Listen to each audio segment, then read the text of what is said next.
Welcome to the IVM Podcast Network.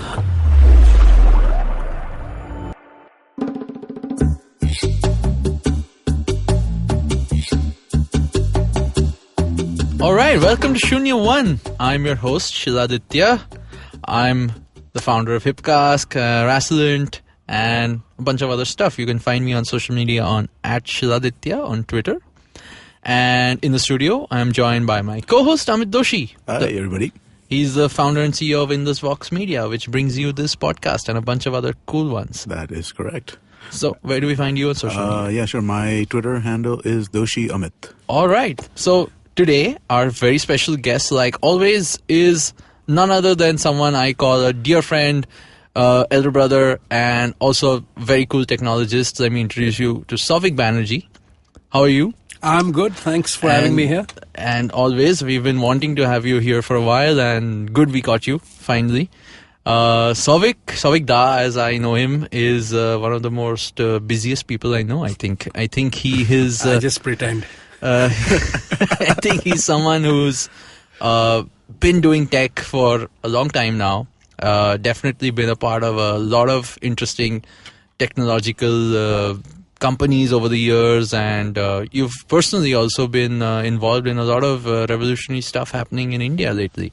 Why don't you give us a quick background on your 20-year journey so far, and then we can just jump into it. Okay, so 20 years in a minute and a half. I'll try. All right.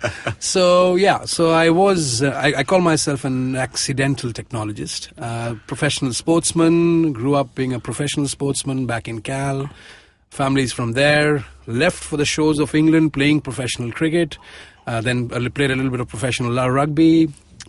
Moved into tech, fundamentally mid-90s, when I kind of decided to migrate my journey from being a professional sportsman to a professional programmer. Wow. And so it started from there. Then I was an entrepreneur after my first migration from becoming a professional coder. And then that journey started, and I immediately jumped into our entrepreneurship. So I had a couple of major... revolutionary might be a good word, because at that point in time when people were evangelizing downloads, and I can call that guy up, he's a legend. When Napster was evangelizing downloads, I was trying to sell back catalog physical LPs online. Nice. So that venture went on, sold that off, and then found my other organization where I started coding hardware in terms of the barcode scanning revolution, which took place just after the broadband kicking in Britain. Once that happened, so that also was a very, very, very interesting journey, successful one. I was parallelly pursuing a research on natural language processing, on familiar language pairs like Spanish and Portuguese, and trying to create a lexicon library where data mining and voice command was earlier being spoken about. This is way back. I think the only thing I knew from back then was like what? Dragon Naturally Speaking. Dragon Naturally Speaking. Yeah. Correct. Yeah. And we did a piece with Google and Durham, which was part of the SDK, which is part of the YouTube voice search right now. And then, of course, I finished my research. Then parallelly gave up entrepreneurship, and then thought that now is a good time to earn some money, have a decent life. Because entrepreneurship apparently doesn't pay everyone. Yeah, as we know. And I actually used up most of my entrepreneurship money in my research. And then whatever I was left with, I camped around, learned more and more tech, and then came into the enterprise world of communication, software. The entire journey started from then. And I worked for various organizations till 2015 January 14 end struck gold. I always wanted to come back to the country, and while I was leading the leadership in the digital innovation product space for SAP UK, I was asked that some sort of a revolution is going to happen in India, and they need an architect. And I said, what do you need an architect for? And they said, the entire stack of RIL runs on SAP. Why don't you come and end-to-end architect the entire design blueprint of Geo? I said, okay. Yeah, that sounds like fun. And then that time it was just a word. Right. Yeah. Okay. Yeah. And at that very point in time, I moved my family, my in-laws. So was it called Geo back then? It was always called Geo, but it was kept quiet, right? I mean, I don't think people knew that was going to be called Geo. It was always called Geo. It was actually always called Geo for a very long time, to the point where I remember seeing resumes of people who have been at Jio for a few years. Okay. And it hasn't launched yet. And I used to and they used to leave jobs, right? So, I mean, I used to see resumes floating around of people who have worked 2 years on Jio or on some Jio product. I mean, they won the Spectrum license around 2012, 2013. Right. They won that a while ago. But they've like, even the digital stuff, even Jio apps, right? My Jio and all the stuff you see today.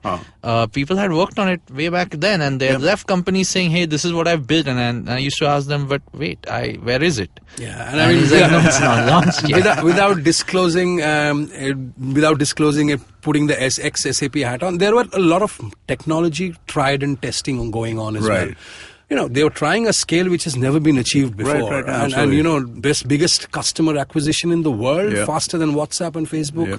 I mean, it's phenomenal numbers. You don't get to see and hear these sort of numbers. And we were not working on a mandate on that. So there was the retail part, AGO, which I first architected, and then there was the Jio Mall, which I got architected, which is now part of AGO. Okay. And then Jio.com. The entire Jio.com's journey of entire digital, offline, CRM, order to activation, that whole architecture. So I camped out of the RIL offices for long nights, burning the night oil for days. Same time, Tata Group was conceiving Tata CliQ. Right. So I ended up architecting from 2015 at the same, literally a month between Jan and Feb. So I came back in 2014 end. 1st of January I started officially with RIL. I think 1st of February I officially started with the Tata Group. Okay. Doing CliQ architecture. So I had to maintain a very, very, very strong sense of confidentiality. Also, how did you not go insane? I did. Okay. I did. No, I did. I did around I think 2015 towards end. I actually gave up because I remember 2015. It was, I think, Dhirubhai's birthday is on the 28th of December. Okay. And then there was a huge hue and cry where employee live was ongoing, employee launch was ongoing, and prior to that, we had completely lost. The team was getting burnt out, and it was also the RIL team, the core team, the amazing bunch of individuals I worked with. You know, real cool technologists trying to dent frontiers which have never been achieved in terms of scale, volume, all sorts. Unlike what you usually hear about RIL folks, right? No, this team is a phenomenal team. This team I have never, and this team is a combination of all cool technologists across the world who were brought in, and that was the best part of working. A friend of mine was working with a guy named, so he was an ex-client, Nagapan, Arun. So he was also there at that time, and he was telling me... buildings got built because that team had to be brought in together from across the world. There were 3-4 buildings got built across by the time we were here. And then this Tata CliQ was fundamentally a first revolutionary, getting brick and mortar back in shape sort of a model. Which is really interesting, right? Because I mean, like, you know, what is the differentiation between something like Tata CliQ and Amazon and Flipkart? Because those guys are playing really, really, really hard at this stuff, right? So I mean, like, how do we make, how do you stand, and would you like... So, fundamental difference is it's ship from store. Right. Is our crux of the model. And a couple of people have started doing that right now, but fundamentally it's ship from store and click and collect, which is smaller in terms of the numbers. But home delivery, warehouse, DC is fundamentally going to become not the model where we are evangelizing. We are focused on getting people to have the convenience, newest range, exclusive range, a brand destination. That's part of Omni's customer engagement. Get them into the store again. Yes, and in some way or the other, so we have an ethos in our Tata CliQ organization saying that, you know, customer 360 is all everywhere been spoken about. Right. Where is the concept of store 360? Right. So we are trying to get to a customer 360's marriage with store 360. Right. Because India's brick and mortar is never going to go, because that's the heart of India. That's the heart of a lot of countries, to be honest. It's tough, right? I mean, like, there are certain things which you don't need to go to a store to buy. But I mean, like, you know, at the same time, there is the ability to look at stuff, to touch stuff, to compare it to other things. You know, I mean, like that you get that in a brick and mortar store the way that you don't online. To a large extent, e-commerce is driven by convenience. Yes, I mean, we all of the adopters of e-commerce so far have been about convenience. A lot of it has also been about reach. I mean, e-commerce does reach a few places where brick and mortar stores didn't exist. So those are their primary sort of goals to go after. Availability also. I mean, like, you know, so I wear a big shoe. And so that's always been a problem for me. Now, e-commerce has made that easier. So, but like you said, there are some things which will not go out of, the fact that you want to go out for. Yeah, absolutely. And they may be not your regular purchases. They may be once in a few months. And also, you see, I think Sheila and I keep talking about this. And an industry like retail, which has got so much of flamboyance, which is so much of glitter, talking about brands, cosmetics, jewelry. From a tech perspective, retail is very far from where financial services is, the current government is, or telcos are, manufacturing is championing that entire automation. Retail technologies across the world, there's very little footprint of little footprint of pure tech play. And this actually opens up the door for true digital enterprise solving day-to-day problems of tech. I'll give you an example. If you go to any of the stores in Mumbai, any of the lifestyle stores in Mumbai, how would they count how many people walk into a store? The clicker. Yeah. It's literally a small... Do you know what they do? The watchman guy, right? The watchman guy has a clicker. So the clicker is the way he's counting... Footfalls, Footfalls. Wow, okay. Can you imagine in a day where we're talking about ML and NLP and AR and VR, retail stores, the biggest of brands, have a clicker in a man who's counting that. I mean... Okay, that's astounding. So, and see, what I'm trying to say is there is always a gap for technology to solve. Yeah. And retail definitely has the biggest gap and the biggest opportunities. Right. And that's where I think the CliQ model is where we're trying to evangelize, real-time inventory, ship from stores, store pickup through apps. Right. And I mean, if you go to the Reliance Digital store, they have an app which basically can scan the piece and you can pay it straight up. So there's work happening which is extremely brick and mortar dependent countries. Right. That retail space will have lots of opportunities of a major tech play. That sounds really interesting. Yeah, no, I mean the same thing, right? Retail, again, e-commerce is a retail front on the web. Yep. But essentially what it did or it still does is make your rest of the supply chain a little more efficient. Simply because instead of just otherwise warehouses delivering and stocking up in retail stores, now they're delivering directly to the consumer. Right. But what Sauvik is talking about is essentially saying that, but that doesn't mean retail stores should stay dumb and should stay in the era which they always were. They can also be smarter.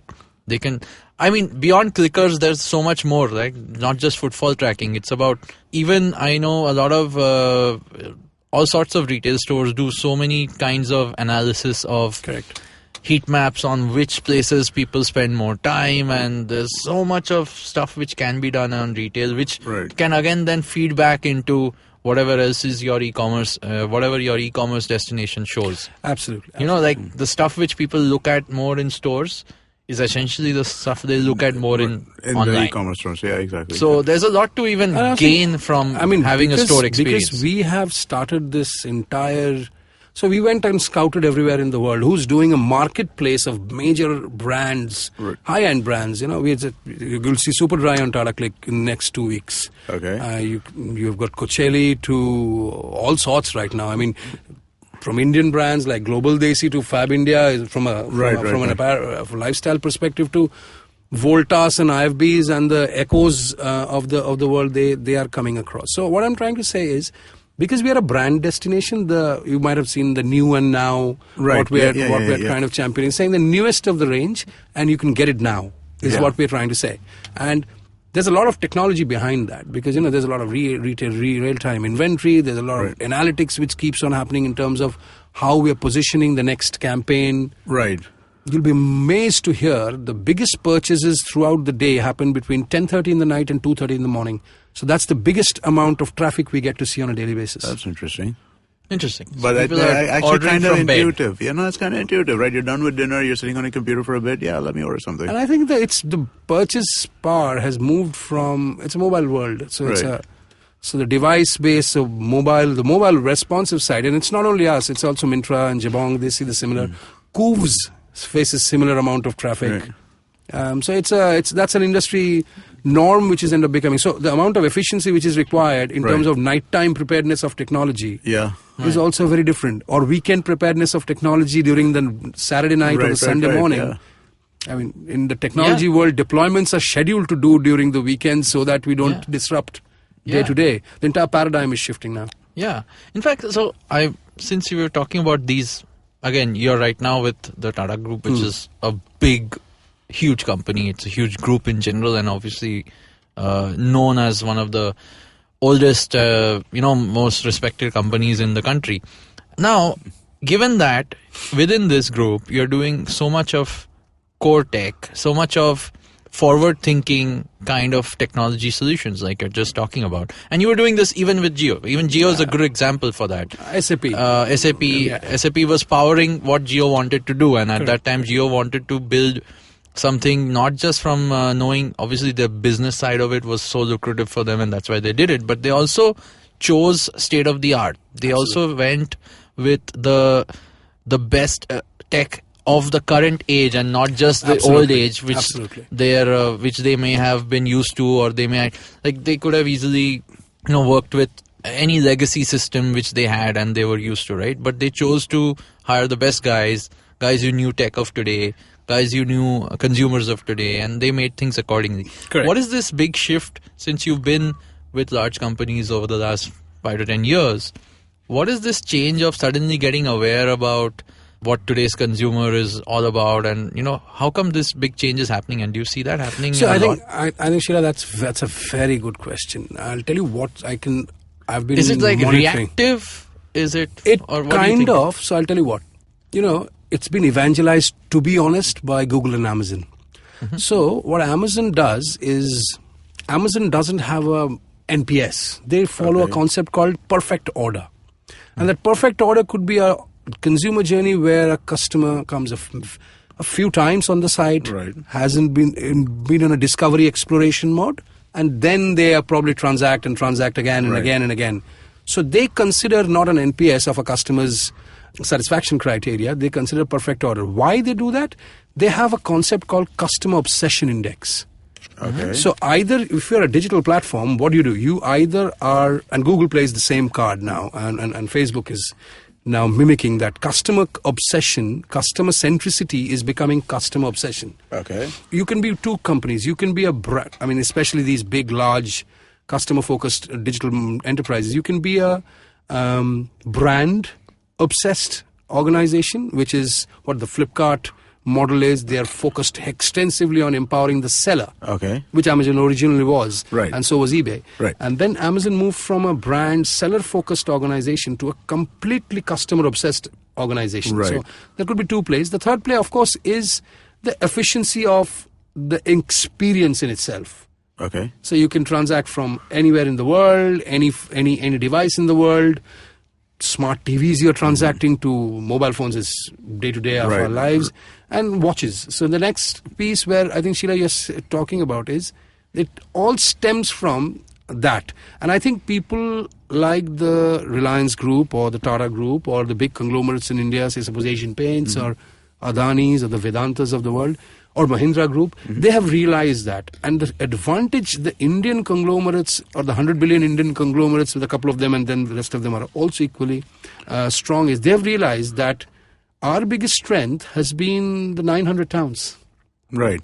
That's where everybody knows. Whether it's a Tata Salt or a Reliance Arcom handset, or paints, or you can go to anywhere. Or Mahindra tractors. Mahindra tractors. So they know that the 900 towns and thousands of villages have that footprint. And they're already the customer base. Right. Now they are going to piggyback on, and they're going to power it with tech to fundamentally connect the dots. As a result, the Indian consumer mind space is a trust. So when you're doing a digital transition or a transformation or a digital innovation space, the trust factor of the consumer is already established over the decades by these large enterprises. And that's where I think they're going to capitalize lots more. I mean, and my point was that they are actually doing it. Typically, you expect these incumbents, as they are, to be hit very fast from new age startups because they're not so fast. Correct. But surprisingly, I mean, even though today we are in 2017, which is not, I mean, the digital revolution has started for a while now. But no one, maybe apart from a Flipkart, especially visibly has grown big enough as a startup to really give these guys any sort of heat. Yeah, I don't think so. And you know what? I'm very territorial about this piece, and I'm very rangbaj about this piece. I do not want Chinese money to come and pump up an organization or an American money to come and pump up and wow my villager. Okay. You know, dude, I know my shit. I know my consumer for the last 20 years, 30 years, 50 years. I'll deal my boys, my girls, my families who I have been looking after. And you might have a lot of dollars in Chinese yen. Right. But you know what? I don't give a flying F. I'll deal. I've realized it. Yeah. I will beat you to that game in itself. So I think that's a very territorial, aggressive mind space also in tech, which we constantly see. Do you think that makes it even more important and makes these like family brands, if you will, right? Is that something that you think is psychologically kind of linked to the Indian consumer? I think you're very right. You see, Tata Group is also very, it's calm. There's It's a big elephant, right? It's a big elephant. But you know, whenever that elephant has ran, the earth shook. Whether it was Tata Steel, whether it was Tesla, whether it was Tata Motors, whenever it happened, whenever they actually ran, Tata Communications, and to be honest, JRD championed Air India before he gave it away and made it a public enterprise. Right. Even the aviation space from 1932. So when they shake up the whole world. Right. And so is Reliance Group. I mean, RIL is a big example of that. And you know, Asian but Paints. all the other ones you're talking about as well, all right? The them. Birla Group and the Mahindra Group. And Arvind, and Birla. Absolutely, Aditya Birla. I mean, look at Idea. The way Idea championed and is championing the next 4G revolution. It was Jio, but Idea exists in the mountains. Right. Idea exists in Uttarakhand more than the penetration of a Jio SIM. Because those towers have been their space, their backyard, and they are just deploying 4G across those spectrum lines now. So that's what I think. Because these guys have become, even SBI. I mean, SBI is championing the digital innovation space in the amount of variance they are bringing in the technology space. I mean, you know what? If from an observation and a digital technologist point of view, I think it's a great space right now because they have taken up the challenge and they said, "I'm not going to let you." And they become very territorial.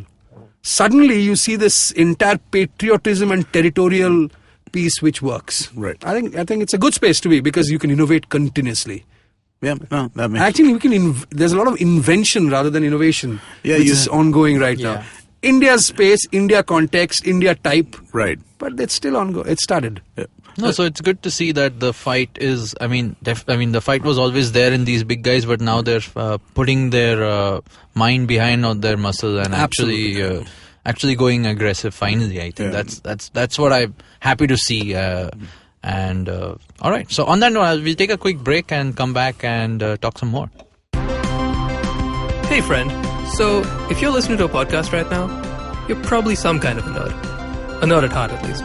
So maybe. Just maybe, you might like another podcast about nerds, by nerds, and for nerds. It's called Geek Fruit, a community to unite estranged geeks from across India and later on the world. We talk about television, movies, science fiction, adventure, fantasy, etc. Anything nerdy, it's all here on Geek Fruit. You can catch a fresh episode every Monday, and you can check us out on any of your favorite podcast apps, like my favorite podcast app, the IVM podcast app. Give me my money, IVM. Good plug. Happy listening, you nerds. All right, welcome back, guys, and so happy to have this conversation finally on record now. I mean, we've talked about a bunch of stuff, and I hope to get to talk to you more about all the stuff we generally do, talk offline whenever you catch up. But I'm happy to share with the listeners the kind of insights on large companies and how they are now all our known big brands of India and how they're approaching the otherwise the space which was meant known mostly for startups, right? And on that note, I think what I actually wanted to understand, Sauvik, from you is being on the inside of these large firms, right? I know they understand the length and breadth of the country. They understand the consumer down to tier 3, 4 and so on. And they have history and legacy behind them. But again, for a new age startup, a new age founder who's just starting his company, what can he do, or what can these kind of companies do for him so that he doesn't go and get swayed by, every other startup media article which you read today, which is just about, doing things in core tech or SaaS or all the other tech things which don't actually solve any problem for our country as such, but they're just the VC fundable sort of startups. And we've spoken about this, Amit, earlier on shows as well, about how, it should be time for, new startups which are more relevant to our country. Yeah. And those are the ones which are actually harder to do. They're stuff in hardware, there's stuff in IoT, there's stuff in agri-tech, drones, space. Yeah. So what do you see, like large companies like the ones you're part of, to what do you think their approach is today, and how do you think it should get better? See, I'll tell you, let's take technology as an adoption space. Right. So what have we seen so far before 2014, 13, 14, when the entire startup revolution actually got properly evangelized? Right. Okay. So what have we seen? The tech space in the enterprise community were controlled by the four big giants: Microsoft, Oracle, IBM, and SAP. Right. And then from a digital marketing or digital communication space, then came in the entire Google and the Amazons and the affiliate networks and Facebook and the social media buying and selling, influencer marketing. What was missing was, I'll give you an example. What was missing was, is there a micro ERP somewhere? Mm-hmm. Or do I have to buy a huge amount of ERP and put my dent on my CapEx? Yeah. Okay. So the question was, there wasn't any. There wasn't. Yeah.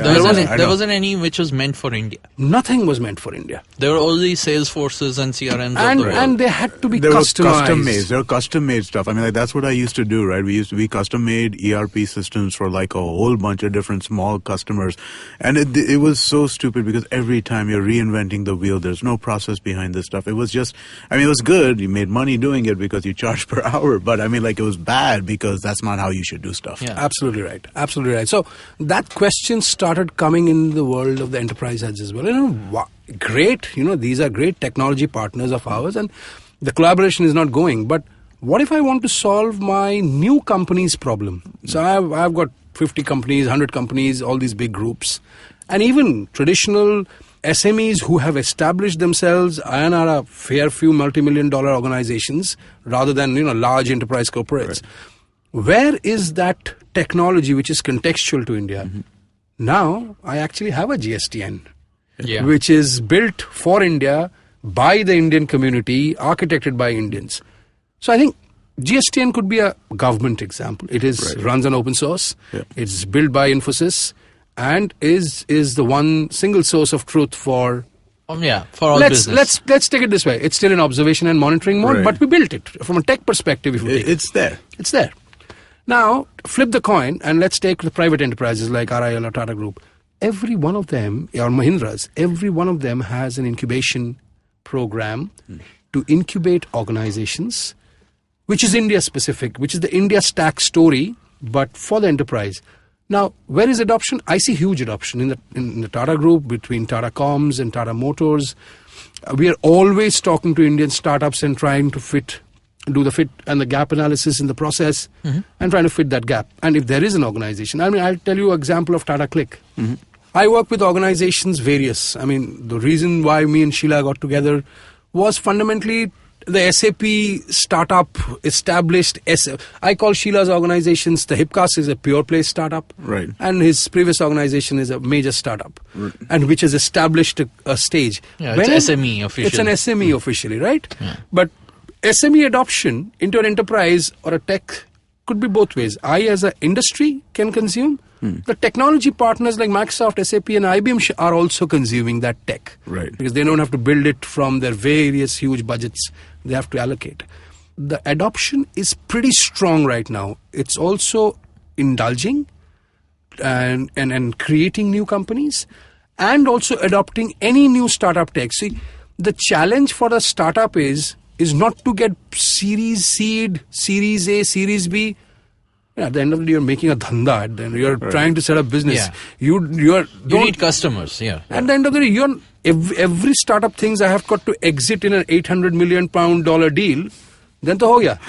Then to dhanda is not going to be there. The business objective is to fundamentally you build something that can make a profit. Innovate, invent, solve a problem. It could be a product, that could be an organization, it could be a services piece.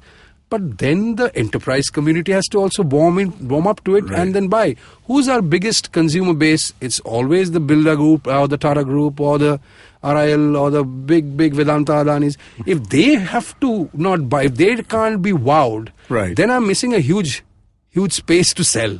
Correct. I can't create a tech startup in India and think of selling it in Nordics and Europe and North America. Right. Because where are you going to get the on-field sales force guys? Yeah? You can't do it. So you'll actually have natural adoption. I think that synergy has started. Okay. Yeah, I think we've not seen too many success stories out of it yet. But that's why I wanted to ask you. Like, as I know you personally like to work with startups and go out of your way to mentor them, and that's how we got connected. Like, there's a personal interest as a technologist to see what other small founders are building. But from the management level of these large corporations, beyond the investment wings they may have and the incubation wings they may have, do you see that the attitude towards adopting new, like a random small guy with a GST, and GST is the wrong example because all the big guys have it, but I don't know, maybe there could be a small logistics solution. No, take the example of Mihoop, na? Yeah. You take the example of Mihoop. The guys have solved 22 languages in the country. Okay. And they are wowing the enterprise community as well. Now they have funded, they have solved it. Take the example of Mad Street Den. I mean, these are three. I'm talking about Mihoop and Mad Street Den because, in the Bloomberg list of top 50 global startups, Mihoop and Mad Street Den are two out of the three which we both know. Right. Okay. Me and Sheila actually work very closely with them and know the individuals. So they are right now getting adopted by all the groups in the country as well. Or take CleverTap, for example. Yes. And I think we should talk about these guys because Jio is using these tech, Tata Group is using this tech, Mahindra Group is using that. I think now they have also realized that certain amount of tech for India is essential. If that works for India in terms, one use case is if it can take up X volume of data in terms of user or campaigns or X volume of real-time data, then Europe is a cakewalk. Right. In terms of the usage and the volume of data. North America, yes. China, I don't need. Right. Because there's already an alternative probably existing there. Right. It's not my base to sell. Right. My target market units is fundamentally India's subcontinent. Right.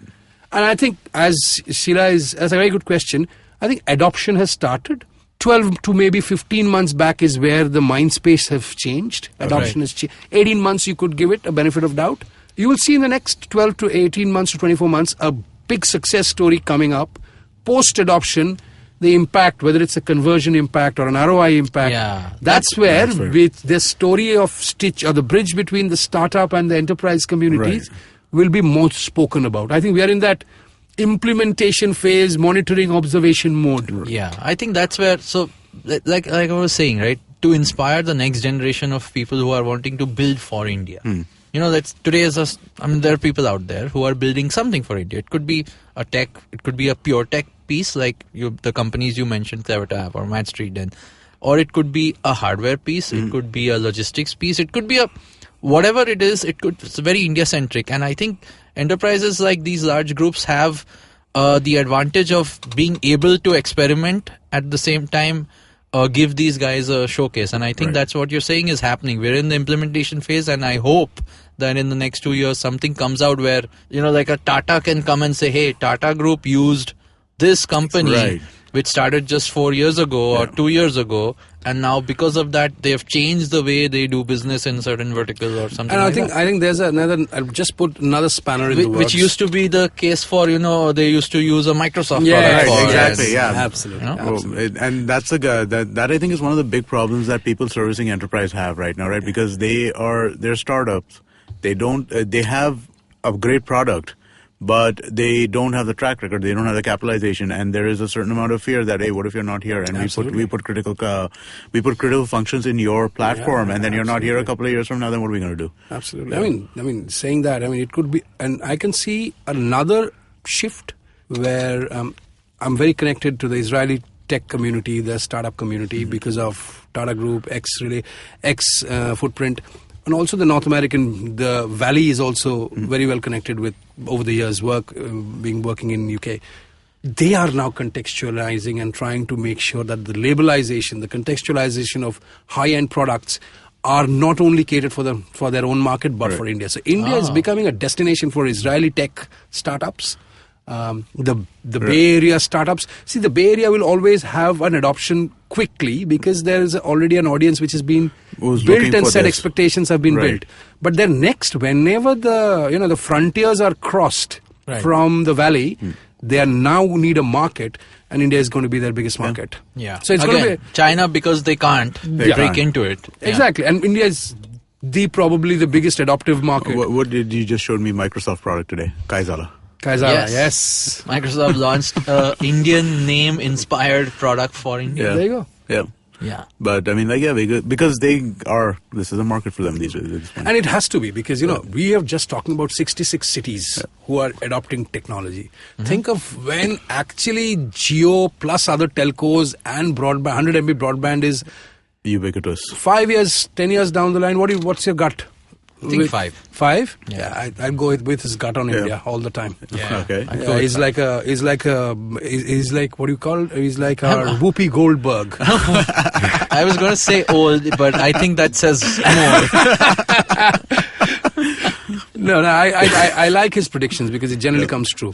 And if you have 100 MB broadbands across the country, can you imagine the adoption of tech by normal consumers? It's already crazy, No, right? By the way, you should. The way you should think of it is, how fast has a company like Tata Sky gone all the way down to even not to be offensive, but Jhopparpattis have a dish on them. Yeah. Right? You look But that's outside, proper adoption. Yeah. That's proper adoption. Once now people realize, TV, I knew what it wanted. I wanted to watch my serials, so I got Tata Sky.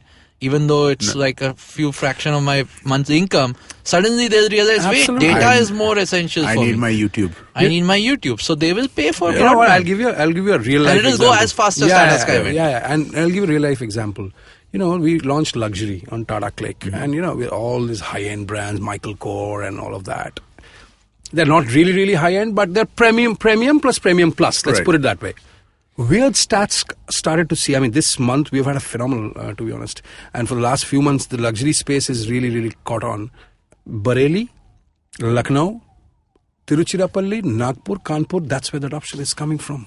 So these sort of tier 1, tier 2 towns are warming up to Michael Kors because of the wallet share is there as well. Right. There's a huge amount of wallet share in Kanpur and Nagpur, but the accessibility wasn't there. And now with the penetration of a proper broadband, and think of it 5 years down the line when you actually have 100 MB broadbands at home and all of that 4G becomes 5G. It's going to soon happen, right? Yeah. And 100 MB of footprint. And they'll all have routers which beam, if not the wired line. They'll all have beam, and they'll beam. They'll beam everywhere. And then retail therapy becomes very, very, very, very good for the wives, more importantly. That's exactly what will happen. The cable penetration is a clear mirror, cable, mobile, data. Yeah, absolutely. Okay, that's how it's, that's the typical India story now, and we can see, we saw cable, we saw mobile, and now data will push everything. Like, everything will run on data anyway. It almost always already does. You know what will be the big challenge, Sheila, to fix going forward? Will be fun to fix, a big challenge would be the entire mining of that data.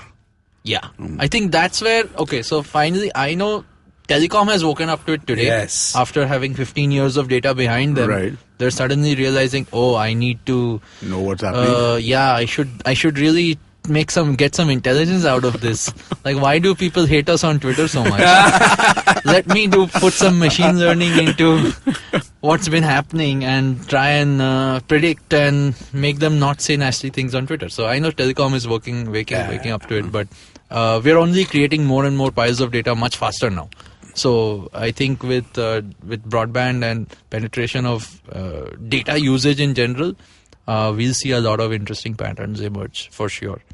But Absolutely. yeah, but coming back to my, the way in which a startup or startups, right? I mean, we talk about startups here because entrepreneurship is something to be encouraged, and Absolutely. we really hope more and more people start More something. entrepreneurship happens, more the GDP of India will grow. Exactly. So how do these founders who are out there, who are probably, hopefully doing things which are different and India specific, and or to help the country in some way or the other, what's the best way to just get in and work with a large enterprise like this? I mean, we've seen beyond the applying to their incubator, and how does that happen? How do you see?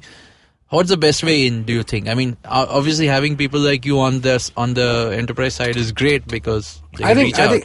having But- people like me, I think there requires to be a lot more people from the enterprise community who has to become hands-on engaged in the startup community. Yeah.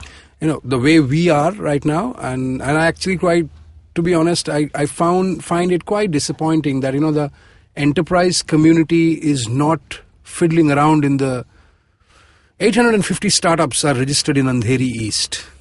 Yeah. How many enterprise community leadership actually fiddle around?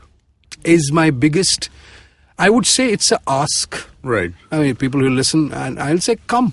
Because what the mind space you guys have and championed and the experience, these guys are dying to take that knowledge and information. And there is a lot of orchestration, manipulation, which on goes in the mentorship nonsense. But I would still say, make an effort. I mean, today I was speaking to somebody, without naming him, who represents a technology giant. And he said, how do I get engaged? So it's the problem, I'll tell you, Sheila, is that everlasting problem when a struggling actor comes to the country and goes to a studio. How do I get connected? The fact is, if you try 10 times, one of the doors will open up. Right. Yeah. It's from a startup space. But from an enterprise community space, if you don't trial these out, you will be outnumbered in terms of growth. Yeah. Yeah. No, you got to try, right? I mean, like that's. It's a truism or whatever. No, but it has to happen. you From have to try. what I'm understanding is it has to happen from both ends, right? It does. Even people on the enterprise side need to be able to convince the right people to let them go out and speak Right. beyond just I know we've been talking here about Tata because you are in the thick of it, and at the same time some other company may say no, we're too confidential, don't talk about what our brand That does. happens to us all the time. I mean, Right? not So- this particular show, but on other shows, it's like, no, you can't talk about this. No, you cannot talk about this. Please make sure that No, you but know the this. thing is, see, what are we talking about? The what are we talking about is out. Right. There's nothing which is, we are contextualizing what we must talk. We generally, No, my point was most people are bound by this inherent corporate nature of red tape. But and that stops them, right? Yeah. That stops them. See, that's where it has to break, because the amount of knowledge in corporate, whether there's good governance, which is completely non-existent in the startup community. Exactly. Oh, I think that's a very needed. Security of technology in the startup community using open source is absolutely at rock bottom. So there is no security protocols or procedures, and this the enterprise community, the corporates have championed For years, yeah. and they have got it into an autopilot mode for the next 20 years. They won't Right. even have to touch. See, that sort of learning of years of excellence, people with black belt in Six Sigmas, process. That is essentially, at the end of the day, you will always never be a startup if you are a good one. You want to grow into something You have to more. remember that. Yeah. You will, at one point in time, Amazon was a startup. I mean, the whole point is not to be a startup Right. for Just life. to remain a startup. Yeah. Yes. And for that, you would require that mind space of those experienced entrepreneurial individuals who have been part of that corporate entire governance process. And governance is just one part. Quality assurance. Right. Yes. Customer service. Customer service. Process. So it is the amount of value the enterprise community and the leadership will bring to a startup Right. is also the invention dies down in enterprise community because of the stagnation they go through and go into an autopilot mode. So standardization and invention, innovation is a conflict. Yeah. But there has to be a marriage somewhere. So I think what we're saying is both ways, a step from both ends. Is what will make it happen. And it's good to see that the genesis of that has at least started. Yes. I mean, there are ways in which both sides are trying to reach out, but the hope is that more and more, at least the enterprise guys open their doors a little more, so that it becomes easier for anyone. I mean, there are still startups founded right out of college. I hope more and more will be, and that should. You guys should be the first ones to help them out or trial them out? So I think Tata Group has been very vocal in the media, in the press, in the adoption of new age startups. Right. And everywhere. And all Tata Group companies are, I mean, I'm not saying anything which is not out in the public, but that mind space is always there, because at one point in time, all Tata companies were a startup and who have become great companies. Right. And I could see that not only Tata Group, I can see that happening across all large enterprise communities in the FSI space. SBI is a big example. Yeah. Huge example how they're adopting to startup technologies, and how they are helping the startup community in the process. FSI is a huge space where fintech organizations are, kind of mushrooming every other week. Right. Yeah. Now with the blockchain mind space, where the architecture is completely become visible to the FSI community, the endless opportunities in the next 12 months you will see are going to be humongous. So I think it's going to impact every industry in that vertical. No, it's happening. I mean, fintech obviously is a word which has been a little blown up too much in the recent times, but definitely financial technology is catching up much faster, like banks. Even today, so again, to contextualize news this week, we heard what happened with Freecharge. Yes. So a bank bought a wallet which was primarily very consumer like a favorite. Yeah. Right? Freecharge was everyone's favorite when it launched and Absolutely. started, and now it sits with Axis Bank. Yes. Hopefully, And I think they needed one. They needed a very strong wallet. I mean, of course, business reasons aside, I really hope they don't. I think Axis mess it will do up. well. Axis will do well because Axis has got a very, again, naming banks, but the way Axis works is Axis adopts quickly. Axis is like a little sponge. Okay. Any good piece of kit, branding, technology. So see from where Axis was, and the biggest, arguably one of the top leading brand ambassadors of the country actually evangelizes Axis, which is Right. Deepika. Yeah. Right. So even to get from what UTI was and to become Axis as a It's a brand, big and deal, then yeah. and then completely on an app specific, has got millions of app users, and then Deepika evangelizing. That's a story in itself. It is. Right. So they've tried to do things quicker No, than most. they're very impressed with this. Right? That's a big story Yeah. today. And I think it's a good, I think it's a good exit for the hard work Freecharge guys have done. Yeah, I mean, they already had a good exit, but this is a nicer second exit. Well, I didn't like the one the last one had, because Yeah. the last one has gone bankrupt. Yeah, Snapdeal is a whole different story. Yeah. So I think Snapdeal spoiled Freecharge by buying it. Yeah. I think they could have, Yeah. they shouldn't have done that. Yeah, but this is a much nicer fit, and I really hope as a product... This is an absolute wonderful marriage. Yeah, no, it's a good fit, right? I mean, like, it just makes sense from all angles for everybody involved, right? I mean, like, for Axis, they get involvement in areas where they don't have that much in, right? Where, be it the wallet space, be it mobile charging. Just, I mean, like, that is like such a constant transaction that keeps happening over and over again. To get entry into that in a best-of-class app. Are we the only country with so many wallets in the world? We probably are. National I think penetration of because wallets? we have issues with card not present transactions, Yes. wallets become necessary. Yes. No, I'm just thinking from Airtel Money to M-Pesa to the entire wallet startups to a wallet currently. Oh, number of wallets? Probably the only country in the world which has so many wallets. Probably, yeah. But we need them, right? We need them. We need them, I mean, right? I mean, 1.4 billion, right? We, So- we just, I mean, like, it's one of my bugbears, right? This card not present stuff that you can't transact. I hate that nonsense. I feel like it restricts so much stuff. I completely agree. So I mean, like, and if you don't have that, you need a wallet. I mean, like, how are you going to do it without that then? Yeah, well, soon. That's the hope Wallet, of UPI. and also UPI, Bheem. Yeah. But UPI right now still needs some work, right? I mean, like, it's still a little cumbersome compared to I think to be fairly to give them their due credit, they did well with IMPS. I give them a tremendous amount of credit because they got something done. But having said that, it's not where it needs to be yet. I'll give them credit for doing IMPS right. Okay. I'm going to give them credit for doing IMPS right. Bheem adoption is still up in the air. UPI adoption is a forced adoption. But let's be honest. I mean, IMPS has kind of become It's good. stable. IMPS works, yeah. IMPS works. As a closing note, I still, since you mentioned a semi-government initiative here, what is your take, apart from sitting with a corporate hat, what is your take on how fast the government is adopting tech? And You know my views on this. I know this. We I want me know. to speak. I think this is an area where I think the enterprise community is behind and the software community of India is behind. Yeah. They got a GSTN done. They got a Aadhaar done. Security to be questioned and discussed on a different date. They got it done. Yeah. They got an IMPS to a BHIM to an UPI. I think the government, suddenly, the tech in government, and they actually go back to the root engineering. They are using the IITs, they are using the core engineering college from Roorkee. And the government knows, my boys who are learning engineering, learn engineering of software science on open source. And the government evangelize open source, which is a good thing. Yeah. Because, and community built open source, which is regular tractions, which are regular maintained. So I think in that space, government is ahead. Yeah. And I think it's a catch-up journey for the enterprise community and the software community. And in general startups as well. I mean, startups they're solving it for 800 million. Yeah. I mean, I think we'll beat them. And I think the technology community will beat them.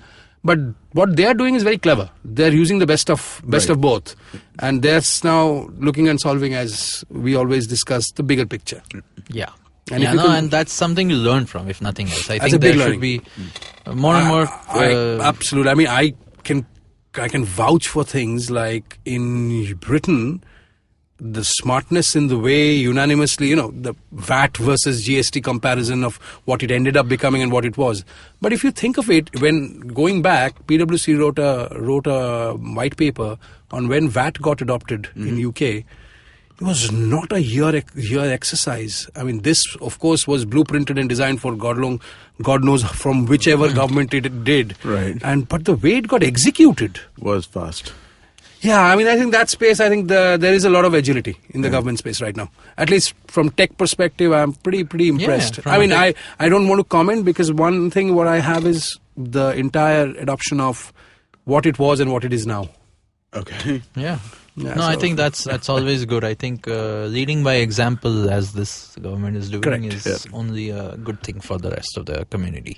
But on that note, I had so much more which we want to talk about, and I hope to have you back for it. But on that note, I think we are going to have to wrap for today. And thank you so much for being here, Sauvik. I mean, thanks, Sheila. This has been a long time coming, and I'm definitely having you back. It would be my absolute pleasure and honor. Is there somewhere where people can reach you on Twitter or something like that? Yeah, so my handle is SOVS76. Okay. Sugar Oscar Victory Sierra 76. Cool. And just a reminder to everybody, please sign up to our Slack channel. You can go to the website, ivmpodcast.com/Shunya One. Yeah. And there'll be a big button over there which you can press and make a request, and I'll invite you as soon as I can. And also do rate us on your favorite podcasting app, wherever you are. Rate us, review us, do whatever you can with that. Yep. So that's a wrap for another episode. Thank you so much, Sauvik Da. And thank you, Amit. And we'll see you next week.